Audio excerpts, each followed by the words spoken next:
Hello everyone, welcome back to my channel. आज हम बात करने वाले हैं उस रियल लाइफ हीरो की जिन्होंने बहुत ही डियर सर्कमस्टांसेस को झेला और उसको अपने रेजिलियंस से और अपनी पावर ऑफ स्पिरिट से बदल के रख दिया अपना फ्यूचर। इन शख्स का नाम है एरॉन राल्स्टन।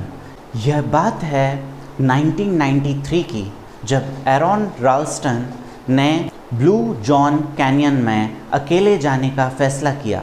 यह उताह में है और यहाँ पर जब वो हाइकिंग कर रहे थे तब तक तो सब कुछ ठीक था। जब वो क्लिफ पर पहुँच गए जो कि 65 फीट ऊपर था, एकदम से एक बड़ा सा पत्थर रोल डाउन करते हुए आया और ये भागते हुए दौड़ते हुए उससे बचने की कोशिश करने लगे।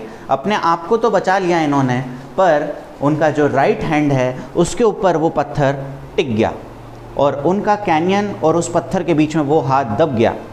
अब बहुत से दिन हो गए जब उन्होंने बिना खाना बिना पानी के सरवाइव करने की कोशिश की, बहुत ताकत लगाई, पर वो बोल्डर हिला भी नहीं।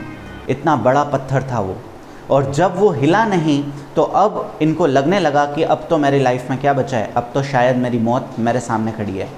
और वहीं पर ही इन्होंने एक दिमाग लगाया और इन्होंने सोचा कि अब मैं इस हाथ को जुदा कर दूंगा। तो उन्होंने एक मल्टी टूल से, जो कि रस्ट हो चुका था, उससे अपना उस राइट हैंड को एम्प्यूटेड कर दिया, अलग कर दिया। और फिर उन्होंने रोल करते हुए 65 फीट नीचे तक आ गए, जहाँ पर वो बच तो गए पर उनका एक हाथ जा चुका था। अब इनके लिए खोने के लिए बहुत कुछ था और पाने के लिए बहुत कम, पर इन्होंने अपनी स्पिरिट को जगाए रखा और इन्होंने और मेहनत की। जब वो नीचे आए तो उन्होंने नेवर गिव अप अप्रोच को जन्म दिया। और इस कहानी से हमें यही शिक्षा मिलती है कि कभी भी कैसा भी सर्कमस्टांसेस हो, रे ऑफ होप हमेशा आपके सामने होती है। आपको सिर्फ कुछ मेहनत, कुछ हिम्मत का सहारा चाहिए होता है, और जब आप ये सब चीज़ें इकट्ठा कर लेते हैं तो आपकी जीत पक्की हो जाती है। यह एक्सपीरियंस उनके लिए बहुत ही टेरिफाइंग था, बहुत ही दुखदाई था, पर उसके बाद भी उन्होंने हार नहीं मानी और लोगों को अपनी स्टोरी से करेज देने की कोशिश की। और वहीं पर इनकी ज़िंदगी ने 180 डिग्री शिफ्ट किया और उन्हें उस मुकाम तक पहुंचाया जहां पर वो बहुत बड़े उस समय के मोटिवेशनल स्पीकर बन गए। और उनकी स्टोरी से बहुत लोग इंस्पायर हुए और नेवर गिव अप अप्रोच को अपनाया और अपनी लाइफ में बहुत कुछ हासिल किया। इसके बाद भी उन्होंने अपना करेज को छोड़ा नहीं। उन्होंने इसके बाद एक प्रोस्थेटिक आर्म के साथ फिर से वापस स्कीइंग करना स्टार्ट की, फिर हाइकिंग करना स्टार्ट की, मतलब माउंटेनियरिंग स्टार्ट की।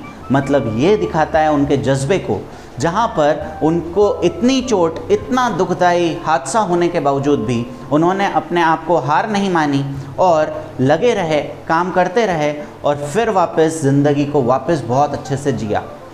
इस कहानी से हमें यही शिक्षा मिलती है कि चाहे जो हो जाए आपकी लाइफ के अंदर, आपको कभी हार नहीं मानना चाहिए, अपने आप को कभी नीचा महसूस नहीं करना चाहिए। आप में असीमित क्षमता है, आप जो चाहे वो पा सकते हैं, बस सोच पलटने की बात है।